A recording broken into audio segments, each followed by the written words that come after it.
All right, grade 11s, let's make a calculator. This is going to be the first of 3 sample applications, just to show you how you might think through creating a solution to a design problem and to kind of go over some of the things that we have been learning more recently. So the first thing that I want to do with this calculator is gather in some user data, but I want to do so in a way that the user can keep on doing again and again until they decide to exit the program. So there's a few things I need to do here. I'm just going to make some notes here. I need to get user input. Since this is a simple calculator, I'm going to just say these are two different ints that I'm going to process in different ways. I need to have a menu, not a menu, a menu with options for calculation types. So that will be plus, minus, multiply, and divide. Let's use the percent sign for this for now, even though it's the modulus in coding. And I need to have output of the responses. And I want this to be able to be repeated as well as exited. Okay, so I'm going to try and see how much of these things I can set up as I kind of work through here step by step.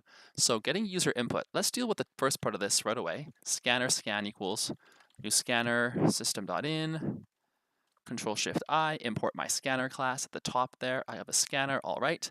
And I want to be able to get the user input. I'm just going to do the rest of it below here in a repeated way. So I'm going to create a while loop. And the while loop needs to be restricted by something. So I'm going to create an integer called input, because that's the information that I'm getting. Let's set it to 0 initially. And I'm going to say, while input is not equal, now let's think, I have plus, minus, multiply, divide. So those are 4 options they can choose. So let's say the 5th option will be the exit option. So while the input is not equal 5, my program will run. So that means it's going to repeat if I put in any other input, and then exit if I put in the number 5. So I'm going to consider this part of the coding kind of set up actually with just a simple while loop.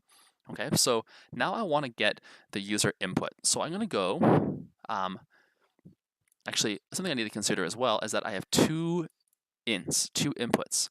So I have the input for my menu.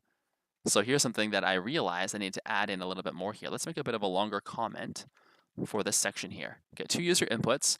Also need user input for the menu choices. So let's deal with that first, the menu choices. So this is going to be menu input. And sorry for my live coding here, I might make a few changes. I'm trying to do this kind of organically so you can see my thought process. So my menu input, I'm going to say, well, my menu input is unequal 5 because I also have, and now I'll show you here, I can actually define multiple primitives in the same line. I'm going to say my num in 1, I'll set that to 0 to start, and then num with a comma, num in 2 will be 0 to start. So I define both of them on the same line, and these will be the numbers that get input by the user. So, all right, now I have my menu options. So what do I want these menu options to be able to do? So I'm going to take in from the user, choose an option from the menu. And now I actually need to print the menu. So let's make another menu option. Option 1, add. Option 2, subtract. Option 3, multiply. And option 4, divide. And my final option, option 5, exit program. So these are the options that are going to be printed out here, and then I want to gather the user input. So I'm going to say that my menu input equals scan next int. So I'm going to gather the int. All right. And so I'm going to get the number that they want to choose. Okay, and now I need to have something that deals with whatever number that they chose. Great chance for a switch based off of the menu input. And in the switch, case 1 is going to be here. I'm going to do multiply. Don't have the code for doing this yet. Then I'll break afterwards. Case 2, sorry, that's not multiply, this is add. This case 2 will be subtract. Then I'll break afterwards. Case 3 is multiply here. Break once I've accessed that. Case 4, divide, break. Case 5 will be exit program case. And the default will be incorrect response or incorrect input, a message for that. So actually what I can do here is I can put in a system.out incorrect input. Please try again, and then I'll break that.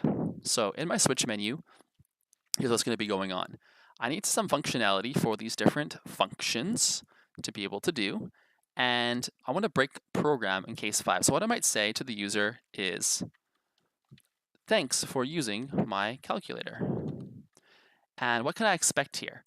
Well, once 5 is entered, it's going to print out this, thanks for using my calculator, and then it's going to end the switch because it only runs one of the cases. Then it's going to get to the end of the while loop and go again. And since now the input is 5, it's going to be finished, actually, and that program will terminate. It'll be done. So let's take a look here. If I run my program, my output should pop up here. Choose an option from the menu. If I choose add, right now I have no functionality for add. I just have the comment, so nothing should run. Same for subtract, multiply, and divide. Let's just double check. Okay, I choose subtract, nothing. Multiply, nothing. Divide, nothing. 5, exit program. Thanks for using my calculator. It exits the program. All right, so my switch cases, I see the menu popping up again and again for each time that I'm going through things. And now I actually need to input some functionality for the, let's close this up down here, for each of these different cases that I'm working with. So there's some different ways I can do it. I can program in the logic right here, or I can create some methods for these different elements.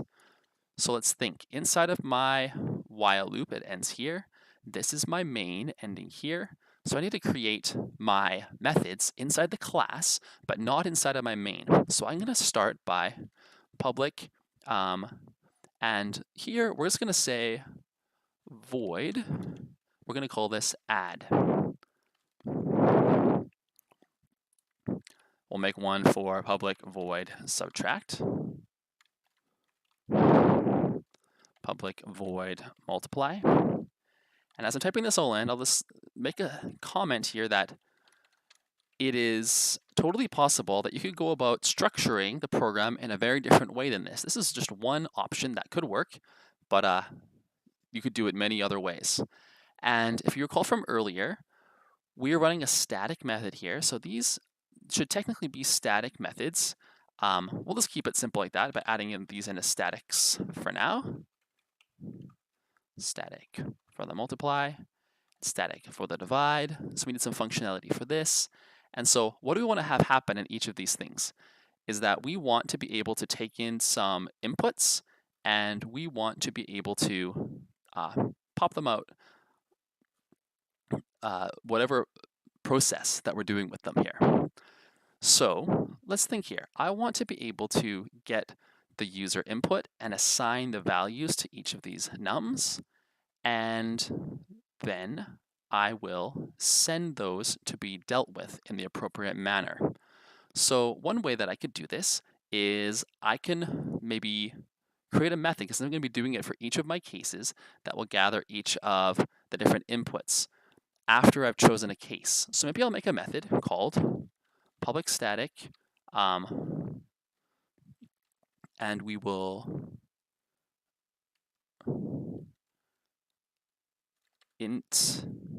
we'll return an integer, and we'll say get num. Oops. And like we've done previously here, what we're going to do is that we are going to, by using the scanner, we're going to get a integer that we can assign to some value. So I'm going to return scan dot Okay, now we're going to see something interesting here. I can't access my scanner. How come? Well, right now, my scanner only exists within this main. One thing I can do is I can actually move it to be existing inside my class, not just inside the main there. So by taking this and creating it inside of my class, will this work inside of the static here? Then I can access my scanner anywhere in my class rather than only in my main method. And now I can actually access my scanner and get the next int. So I'm going to return whatever the next num is. Maybe before I do this though, I'm going to say, please type in a number. And I'm going to get the num. So what do I want to have done here is, in these different cases, I want to get the numbers for each of my inputs that I'm going to be working with. And so I'm going to first of all get num in 1 equals get num. And then I'm going to say num in 2 is get num as well. I'm going to get those numbers. And what am I going to do with them? Well, I'm going to send them to my add method. So in here, I actually need to add in, I'm expecting num1 and num2, 2 numbers to be sent to this add method. And in fact, I'll be expecting 2 numbers to be sent to each of these methods in turn. So I'll add those parameters to what they're able to be accepting here. And so num in 1 will be the first number that we get, num in 2 will be the second number that we get, and then what I'm going to do is I'm going to add num in 1 and num in 2. All right, so what is our add method going to do once it gets num in 1 and num 2? It's simply going to print out to the console the value of num1 plus num2. All right, let's see here. Let's run this program, and let's choose add. Please type in a number 3. Please type in a number 4. And we'll see that 7 pops out to the console. Maybe I want to add a little bit more to this. Let's just end this now. And I want to make it a little more clear. So instead I'll say the sum of num1 plus num1 and num2 is num1 plus num2. So I've added in, if you need to read this in more depth for any part of this, just pause the video. I'm going through it quickly just to show you the quick way we can kind of create a little application here. I'll pop this back up. And option 1, add 2, 3. The sum of 2 and 3 is 5. And then it pops up the menu once again to run through. Awesome. So I have some options here for how I want to continue. I've now finished making my add method. I have my get num methods. Now, you could make this more modular if you wanted to. For now, I'm going to keep this going quickly. So let's just copy and paste the code to getting num1 and 2 again fresh. And then I'm going to, instead of add, subtract them from one another. And then down here, rather than subtract, I'm going to multiply. And then down here, rather than multiply, I'm going to divide. So I'm accessing the specific method for each of these different values. And now I just have to put in the logic for how these things work. So for my add, I printed out the sum of these. In this case, the difference between num1 and num2 is num1 minus num2. Down here, the product of num1 and num2 is num1 times num2, and for divide, is it the divisor? I can't remember this word. Hopefully I got the right one, or else that'll be kind of embarrassing, but that's all right. The divisor of num1 and num2 is num1 divided by num2. So I just did some copying and pasting, switched a few different values, and that should be about it. I'm just going to remove some of this extra spacing here just for the look of the program. I should really be commenting, but for the sake of this video, let's see. I got the user input from menu choices, good. I created a menu with options for all 4 things, and and I output the responses in different ways. Wonderful. Let's see what happens when I run my program. I got my menu running. Let's choose one, add. Let's add 15 and 25. The sum of 15 and 25 is 40. Let's try subtracting. Let's try 10 and 2. The difference between 10 and 2 is 8. Let's do multiplying. Let's do 10 and 3. The product of 10 and 3 is 30. 4, divide. Let's go 20 and 4. The divisor of 20 and 4 is 5. Let's go option 6. It says incorrect input, please try again. Let's go minus 123, incorrect input, and let's exit my program. Thanks for using my calculator. All right, and just like that, using a lot of the strategies that we've been using in coding before, assignment of variables, some kind of looping or while loop with different printouts to give the user information for the menu, a switch to determine which case that we're dealing with that gathers information depending on the case, and deals with not using the right input, deals with an exit condition, which is r equal to 5. And then we created a bunch of methods, a method that helps us gather numbers, and then methods for each of the different pieces of functionality that we wanted to implement. And we created them all right here ourselves. And it looks like about 16 minutes, not too bad. In the next tutorial, I'll show you an example of a different type of piece of application software that might help you on your way of thinking about what you do in your own project.